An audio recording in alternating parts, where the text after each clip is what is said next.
This is Studio 809.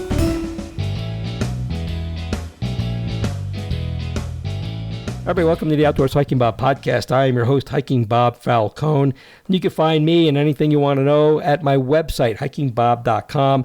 Links to my social media, my columns to the Colorado Springs Independent, my photography website, all the other podcasts, and also a link there that you can sign up for my newsletter or also send me a comment, question, suggestion, anything like that. And I'm getting a lot of those lately. Some really good comments, great suggestions for topics. So we're going to look at all those and try to get all those in. And any of that stuff you can do at hikingbob.com. Today we're continuing the series of podcasts with groups that are involved in the Give campaign here in the Pikes Peak region. And today my guest is Susan Davies, who's the Executive Director of the Trails and Open Space Coalition. Hi, Susan. Hi, good to see you again. Nice to see you again. So you're you lead one of the oldest agencies that are in the Give campaign. Are you calling me old? I'm not calling you old. I said your agency was. Far be it for me to do that. And so you're part of the Give campaign. The agency's been here for a long time. TOSC has been here for a very long time. Does a lot of work in the community. For people who this may be their first time in the Give, or maybe they're new to Colorado Springs in this area, tell them what Trails and Open Space Coalition does. Thanks for that. So we were formed in the late 80s. And back then there were plans being developed, but not a lot was getting done. So the whole goal of the Trails and Open Space Coalition was to bring folks together, look at the most important trail projects, and start actually moving the needle, so to speak. And one of the things we championed early was getting the TOPS tax passed. It failed the first year, passed the second time. And since that time, my predecessor really took on the mantle of being the champion of TOPS, attending all the meetings, making sure that the money was spent the way the ordinance was intended it to be spent. And we've taken that very seriously. So really, we believe we are the vanguards of TOPS, and a lot of other folks are too. But consistently, we've tried to be sure that it's celebrated, it's broadcast out there what it does, as well as protected to some extent. Now, I would argue that members of the TOPS Working Committee do a fine job of that role, but nevertheless, so it's another part of the checks and balances to make sure it is one of the greatest things we've ever done in our community, which I would argue it is. Yeah, and for listeners, the TOPS tax is the Trails, Open Space, and Parks tax, 1 cent on every $10, and it goes to primarily purchasing open space and land and stuff like that, and building trails and doing that kind of stuff. Spent a lot of money in the last couple of years, and all some really cool properties. So that's one component of what you do, but you also are involved, and correct me if I'm wrong, and you can probably expand on this. You're kind of like an umbrella group for a lot of the friends groups and things like that. Is that a good way to describe it? I love that. Yes. So we do pride on ourselves in truly being a coalition. Bob, people get confused all the time. Are you TOPS? No, we're not TOPS. We help champion TOPS. We're TOSCA, right? Mm-hmm. So we are a coalition. And as a coalition, we do work very closely with partners. And one of our most important partners are the friends groups. A lot of people don't know we have something like 25 different friends groups across the region, extending all the way into Teller County. And our role, and I have one staff member that really pays so much attention to taking their temperature. How are you doing? Is your board strong? Do you need a treasurer? We make sure that all of their volunteer dates show up in our calendar, and then we broadcast it out and try to get as many people as possible to volunteer for those for their dates. Now, the reason we do that is twofold. First of all, it gets good work done, and that is totally in our mission. Right. Second of all, when you've worked on a trail, when you've helped clean up an open space, you are very aware of the needs, and they become some of our best advocates. So when it's time to go back for a TOPS extension, like we hope to do next April, they're some of our frontline soldiers that are going to tell the story of the importance of TOPS. And many of these friends groups could also be, they're probably friends groups for different, for at least a few of the TOPS properties. Yes, they are also county properties. Right. They are state properties. And as I said, they extend up. Mueller State Park has a fantastic friends group. Right. Right up in Green Mountain Falls, they have a brand new Friends group that's really proving to be very effective. And they're all different. You have Friends of Monument Valley Park, who is focused on improving that wall. It's fantastic, on that old historic wall. That old rock wall over there. Right. Yeah, beautiful. Exactly. It's gorgeous, and they've raised so much money and done such work. You have Incline Friends that really are trying to make sure that people using the incline are safe, dressed appropriately, and celebrate that resource. So they're all over the map. And we really look at them all equally as favorite children and try to do our best to help them be all they can be. Right. Some Friends groups are more of the fundraising side of things. Some are on the actual work side of things. Guardians of Palmer Park they're just they're hands-on. They're not the big on the fundraising. They raise funds, but their goal is more to be hands-on. Which is great, because that park needs it. Yeah. But then you have Friends of Garden of the Gods, which they're out taking people on hikes, giving interpretation. They don't build trails. But they raise a boatload of money. They sure do, and they do such good work. They do good work there. I mean, when someone moves to this area, they may be somewhat surprised, but even people living here should be grateful for the amazing amount of volunteerism. I mean, for example, you've been on no fewer than 2 or 3 Friends groups throughout your tenure? 2 so far. At least 2, and there's a third in your future, I'm sure. The bottom line is our people volunteer, they give back, and there's really no region of our state, maybe not even in the country, with as many Friends groups in one area as we have. So they are certainly something to be celebrated, and we believe something to be supported. Yeah, I've mentioned before that what makes this part of the country unique, and I think Colorado Springs even unique, is not only the number of Friends groups that are supporting their favorite park and kind of help the various parks departments and land managers, but also just the level of regular citizen input that the city and county, even El Paso County has, I forget how many advisory boards they have, with the elected officials and career staff people can actually get input, because it's easy to get siloed and get kind of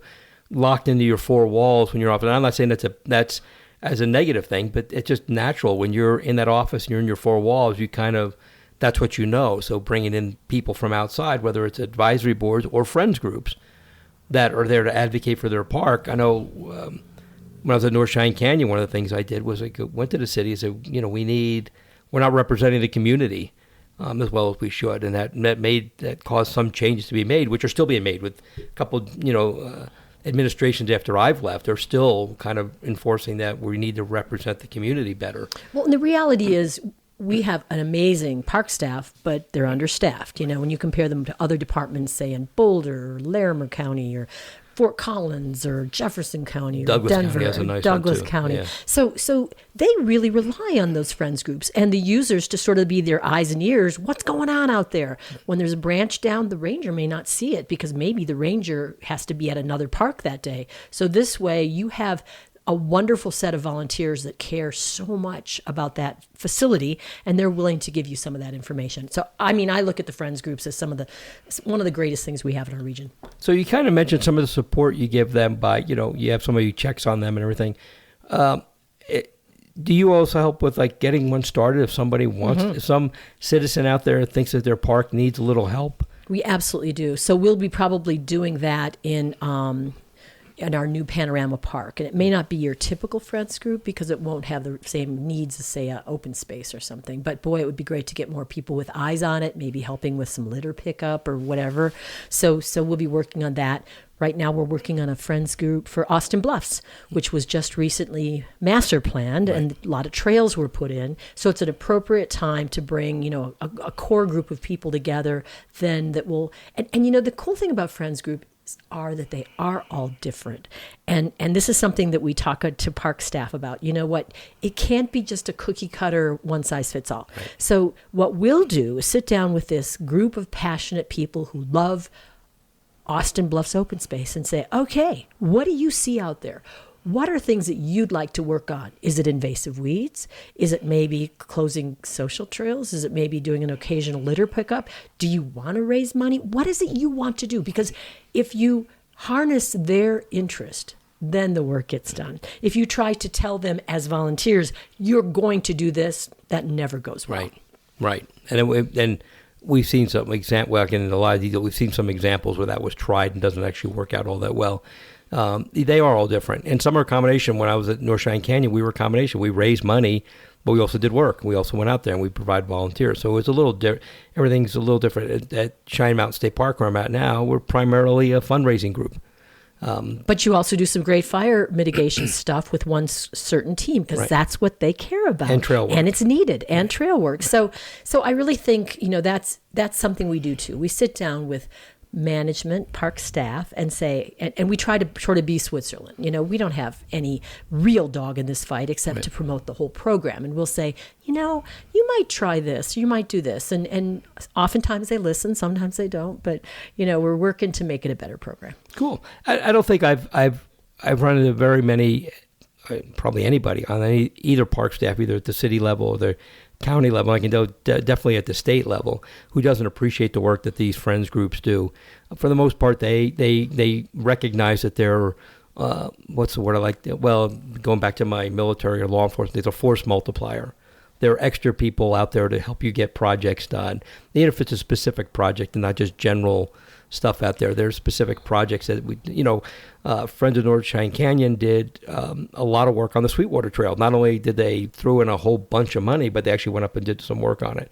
So they help out in specific projects and getting those things done. I would say that the majority of our staff, the wise ones, the ones that think strategically and have the bigger vision, they get it. Right. Yeah, I think that's a fair assessment of that.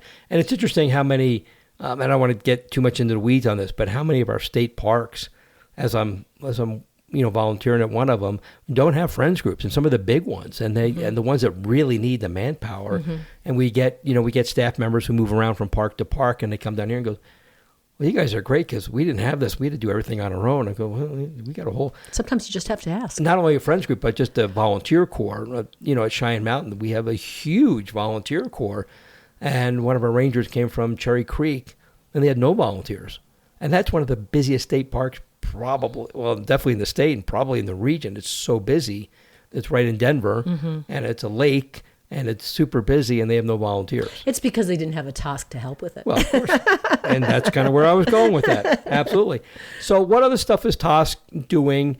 Historically have you done, and where are you going next? Well, we're really excited about our Trail Ambassador program. When the pandemic struck and suddenly we had all these license plates from outside Colorado coming to Colorado Springs to use our trails, as they should, it was wonderful for our local economy. We were one of the few places that sales tax revenue stayed high, which is great for the TOPS tax. Nevertheless, it did mean for crowded parking lots. It did mean that people were on trails that may not have good knowledge of what Leave No Trace means, how to make good choices, stay on the trail, pick up your dog, all those things that we've all heard many, many times. We started a Trail Ambassador program where we've trained volunteers who are out on the trails regularly and said, okay, you're not the enforcer. You're not the police officer out here. All we would ask you to do is talk to people. Tell them, greet them, make them feel good about being out. Find out where they're from. Find out if they like this trail or if they're looking for something a little easier or harder, and steer them in that direction. And then gently encourage them to make good choices. Here we have a hierarchy where it's the horses on top, the hikers and runners in the middle, and the bikes on the bottom, and we try to follow that. Here we ask you to stay on the trail for these reasons. Here we ask you to pick up after your dog because our water really means a lot to us and the watershed is precious. All of that. And so when they were trained and then they went out and did it, they had some wonderful experiences, and we would hear back from them some of the conversations they would have with people. So we know it was something of a drop in the bucket, but nonetheless, it was a place to start, and we'll expand the program again next year and get more volunteers, because truly, I think one-on-one is one of the best ways to gently change behavior. Sure. Just being a presence out there, I think, makes a big difference for people. So what do you see as the coming challenges? You meant, we're kind of getting out of the COVID thing finally.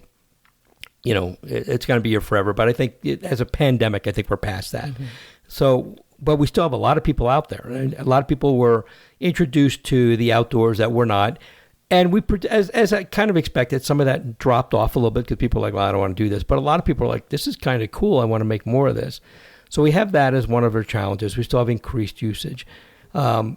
economy-wise, Colorado turned out to have done very well in the economy, and Colorado Springs has done extremely well with the economy because everybody came here.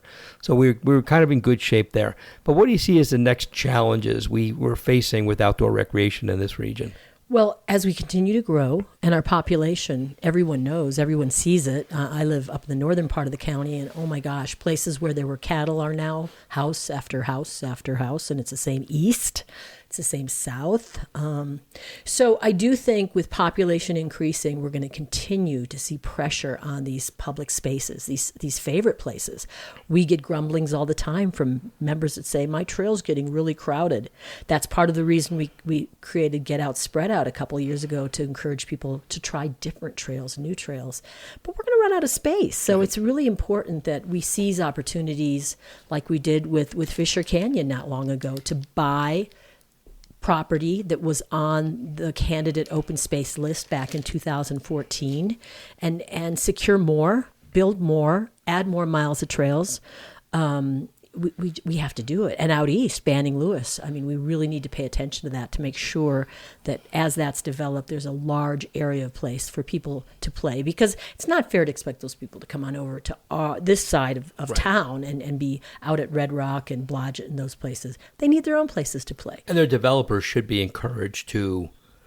There's some requirements, but let's admit they're not. They're pretty weak, in my opinion. Just expressing my opinion there. They're pretty weak on what they're required to provide, but developers can be encouraged to provide more recreational opportunities. And I think the smart developers realize that that's a selling point for them to sell houses out there, that if they provide more recreational opportunities, and if they provide it, it takes pressure off the city and county.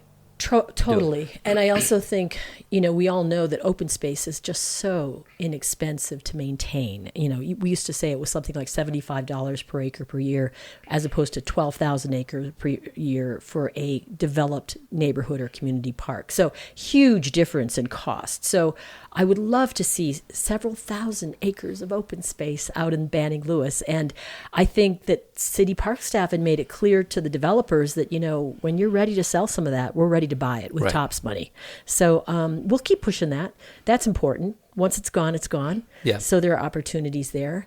We also have our Get Out, Get Healthy program, and that was an outgrowth of our Get Out, Spread Out. We created all these great little videos and all this information about cool places to go. One of my board members, who's a doc, said, why don't you turn this into some kind of brochure and also then put it in Spanish, and then we can distribute it to some of our underserved areas, because they may not know they live within a quarter mile of a trail, or a neighborhood park is right over here. And we said, that's a great idea. So we actually have one staff member that has been leading some hikes, leading some bike rides, working with some of the medical community, so that if you go into your doctor's office and they say, Bob, you've gained a few pounds. I'm not saying that, but I'm saying if they did, and he said, you may be at risk for diabetes. So yeah, I could give you a medication, but here's something better. Right. Use this. Go use this park, take a picture of yourself with a selfie, bring it back to me, and I'll give you a little check and I'll give you a sticker or something. But anyway, sort of a Right. prescription for health where we're using our amazing assets. And, there's so many places around the country where they don't have this. They can't do this, but we do, so we should use it. Yeah. So one of the things you mentioned, and you kind of touch on it, is the underserved communities or sections of our community we have. Traditionally, and it's because of topography. We've been buying more land on the west side because that's where the mountains are. So you can't necessarily build there. So that becomes open space. And it borders to Forest Service. So that's a recreational opportunity. And the city and county have done great jobs of connecting directly into it. And the state has done a great job connecting trails into that area. But when you get to the east side of town, and for people not familiar with Colorado Springs, it lies right where the plains meet the mountains. So the east side of town is all flat and plains and all the way to Kansas. The west side is all 14,000-foot peaks and mountains going west. What do you see is happening as far as taking care of those east side and south side neighborhoods where there hasn't been as much open land or parks provided because the land was easier to develop, so more of it became developed? What do you see happening with that? Couple things. First of all, I was out to Blue Stem Prairie recently, and I hadn't been there in years, and just was charmed. I mean, it's not a place I would go every week necessarily, but it is still a lovely area with cool wildlife. I mean, there were pronghorn out there. There were a bunch of not groundhogs, prairie dogs. Prairie dogs. Lots of prairie dogs. I guess they're burrowing owls as well. I didn't see any while I was there. Lots of birds, and it just has its own very unique, distinct beauty. And so I'm thinking, gosh, the people that live out in this area, I'm delighted they have this. I mean, this is very nice. And then you and I have been out to the paint mines. Oh my gosh, that is such a treasure. Homestead Ranch, they recently had a planning, process for that with the county parks. And that is a little hidden treasure too. One of my favorite little county parks. And Oh my a lot of gosh. people, and I've written about it in my column a couple of Lovely. times, but people just don't know it's out there. They don't. And it's a gorgeous little park. It is, and they're going to be Little. improving the trails out there too because of the plan, and they've got some work they're going to be doing. I shouldn't say little. It's a few hundred acres. But when you compare it to, say, Garden of the Gods, Palmer Park, Right. Red Rock, it seems a little bit smaller. But once you're in it, it is lovely. Yeah. Nice hiking and a little pond there. So we do have these little gems, and I think we have to do a better job of shining a spotlight on some of these great places. But at the same time, I'm encouraged that people are participating with the Coleman Community Park process because that has great potential. Right. The Sand Creek Trail is sort of, in my mind, the unifier through that whole east side and has so much potential. It's lovely in so many places. And if we can get that extended, connected into the county, that's going to, really do so much for the neighborhoods in that area. Right. And that's people not familiar, that's the area right around the, we used to be Sky Sox Stadium, now Vibe Right, Stadium. just near Powers Boulevard. Right. So it's right, it basically covers three sides of that ballpark there. And it's a great connection for that ballpark to be a part of that and a lot of the other stuff that's going on in that area. And I think does that also encompass that golf course that ended up? So the golf course a lot of it's going to be houses, but Okay. then some of it is going to be part of the new community park. Yeah. So That golf course didn't quite do so well. So I know there was discussions about the Parks Department trying to get some of that back. Right. Because that was part of the agreement for open space or something like that. So they're going to get some of that back. So that'll be included in this Coleman Park process and everything. So it's been a very good process, the Coleman Community Park process. Much like Panorama Park, they've done a good job of pulling in the neighbors and saying, what are your concerns? Right. What do you want to see? And the pickleball folk have been out there in force. But nonetheless, I think when it is finally planned and then we'll start hopefully constructing, people will see that it reflects their values. Okay. So let's talk about the Give campaign. We got that undergoing, and we're, by the time this airs, we're going to be not quite halfway through it, but we're going to be, working our way through the Give campaign. Your group is a participant again with that. So tell us what the Give campaign does for you, does for TOSC.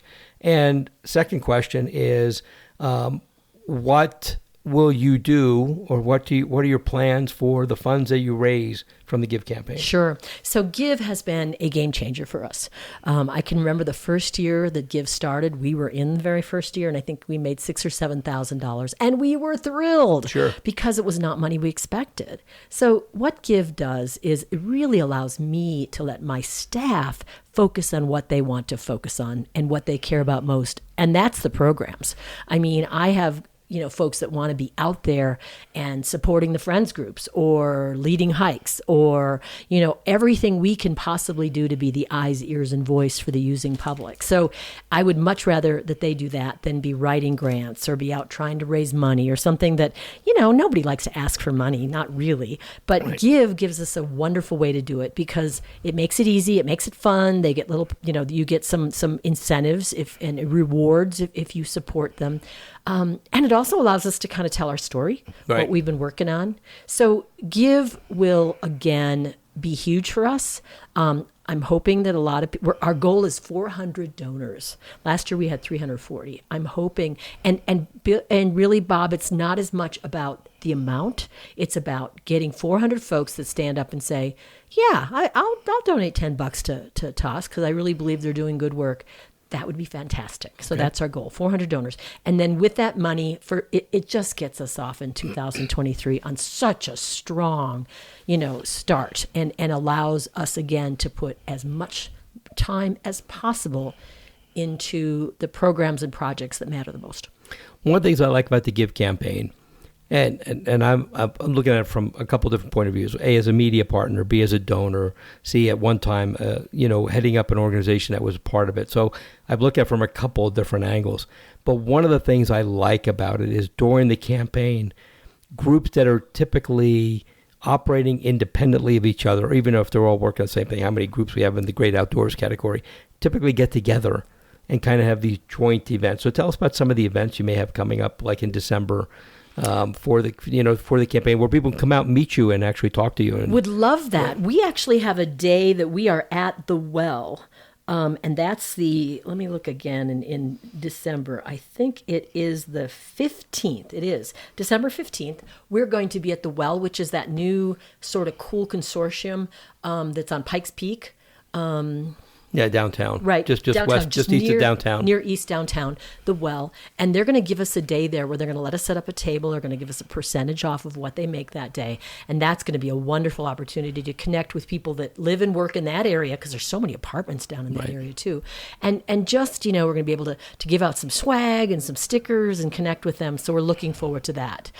When this actually airs and people use it, we will have already had a wonderful event up at Black Forest Community Center, and that's a fun thing. We do that with Tri-Lakes Cares and Paws and Hooves, and then Medicine Wheel Trail Advocates, and we learn it from each other. What are we all doing in that part of the county? What are we all accomplishing and get together? So I agree with you. It brings disparate groups together to talk about some commonalities. And all these people, none of us are getting rich doing this. Right. We do it because we care about the community. We want to improve the quality of life. We live here, we work here, we play here, and this is our way of giving back. Excellent.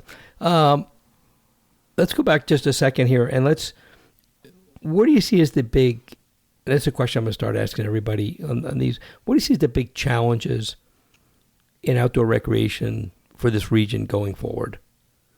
I mean, we kind of talked about crowds and more uses. Do you see any other things on the horizon, or is that pretty much where we're at? It's just the managing the user base. I mean, we all see. We as an organization worked so hard to get those trails built and connected, and yes, we're frustrated that we have a problem with along some of our trails where now our residential or tourist users who don't want to be there, they don't feel safe because of the perception that it could be dangerous. And 99% of the time, it's not going to be dangerous. We're talking homelessness. Right. And it's not going to be dangerous, but there is that 1%. We had an incident not long ago in the morning. So I still believe our trails are amazingly safe.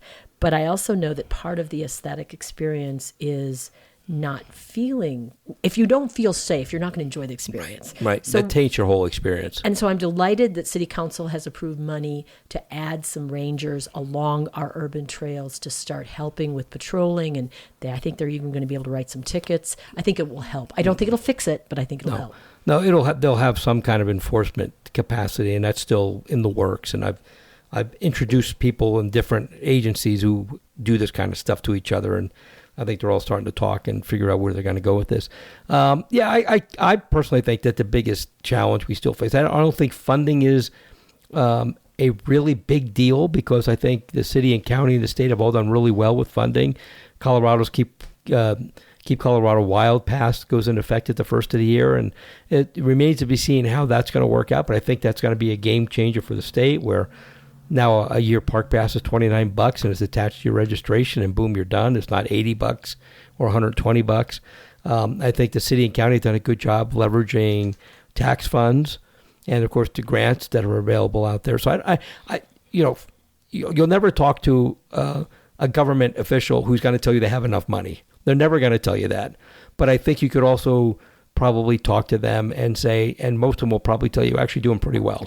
And I think everybody's doing better than they expected. I would much better than expected. Agree with that. Especially since there was some ARPA money and others. I think and because we did have pretty strong sales tax in this area, they're doing better than might have been. But I would still argue that especially our county parks are so under-resourced, and the amount that each of us contribute to our county parks, nature centers, etc., is really laughable. So I would like to see more resources for both city parks and county parks that really reflect their value to the community, Right. reflect their value to business, to drawing new business, to tourism. So yeah, I mean, I get tired of getting on that soapbox, but I think it's important to remind people we have the lowest TOPS tax up and down the Front Range. County has no TOPS tax.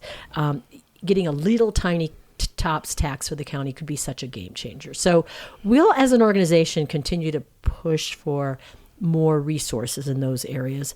But I think that and just helping people feel safer. And I also think if we can help people be a little kinder on our trails, if we can just encourage people to be a little more empathetic for that person that's walking by and be a little friendlier and give them cut them a little slack, I don't experience a lot of that, but I hear people saying that people are kind of rude out there, and that makes me sad. Oh, yeah, me too.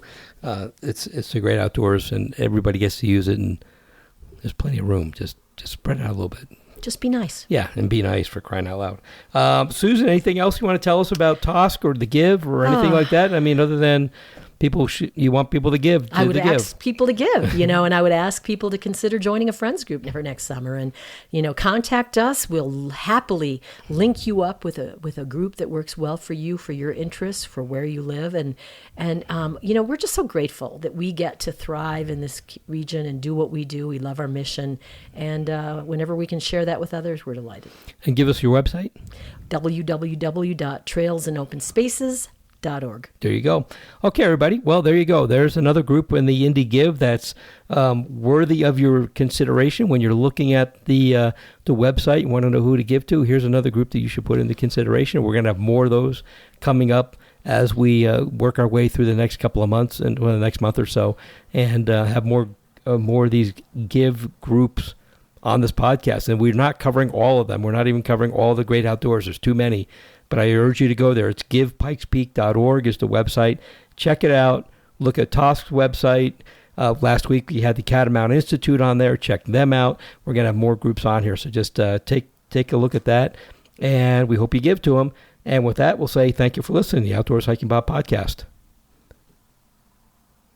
Before you go, did you know you can rate and review our Studio 809 podcasts?